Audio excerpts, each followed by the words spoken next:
کہتا ہے دین اور دنیا ساتھ لے کے چلنا ہے. مطلب چوری کرو، پارٹی کرو، رشوت لو، حرام تعلقات بناؤ، سوسائٹی کے اسٹیریوٹائپس کو انٹرٹین کرو، غلط کو صحیح جانو اور صحیح کو تنقید کی نگاہوں سے دیکھو. دنیاوی اسٹیبلٹی کے لیے خدا کو بھول جاؤ. شادی تو اول کرو تب جب حرام ریلیشن کر کے دل بھر جائے، اور اگر کر بھی رہے ہو تو عالی شان بادشاہوں کے جیسی، جس میں پیسہ اتنا خرچ کرو جس سے سال بھر 3 خاندان پل سکتے ہو. تنہائی میں گانے سنو، نامحرم کو BFF بناؤ، ٹک ٹاکس دیکھو، تم بھی ناچو، سب کو ساتھ نچواؤ اور ایسے ہر کام کرو جس کے اندر خدا ناخوش ہو. 1 منٹ، خدا ناخوش ہو؟ اسلام بھی تو لے کے چلنا تھا. اس کے لیے جمعہ مسجد جاؤ، عید کی نماز پڑھو، بڑی بڑی گائیں لے کے آؤ، ان کو عید پر ذبح کرو، خود گوشت رکھو، رشتہ داروں اور ضرورت مندوں کو ہڈیاں اور چربی دے کے فارغ کرو. رمضان میں تراویح میں کھڑے ہو کر یہ سوچو کہ گھر جا کر سحری تک کرنا کیا ہے. دوسرے کے نام لے کر انہیں کافر بولو.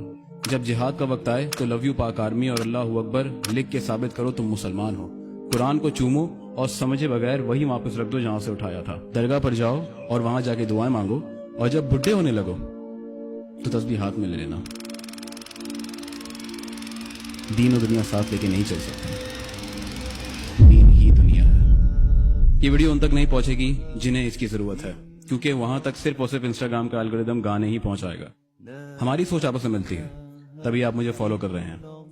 میں وہ کام کر رہا ہوں جو آپ بھی کرنا چاہتے ہیں، لوگوں کو سوچنا سکھانا.